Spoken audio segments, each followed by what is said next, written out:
I'm Tom from DIY Life Tech, and I've been experimenting with unsupervised free ranging with my chickens.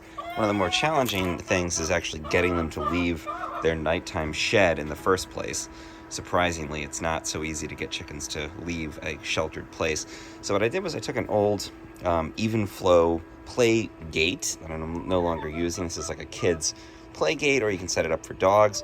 And I basically built a little chicken tunnel or channel from the shed where you can open the door, you can open the gate, and they can make their way into the backyard. So far, only one has actually taken me up on that. That's Elsa over here. She's the alpha chicken. So it's not surprising that maybe they sent her out first to scout it out and see how things are going to go here. But you hear they're curious, they're interested, but she's having a great time. Looks like she's scoping out their normal little nesting site over in the corner there.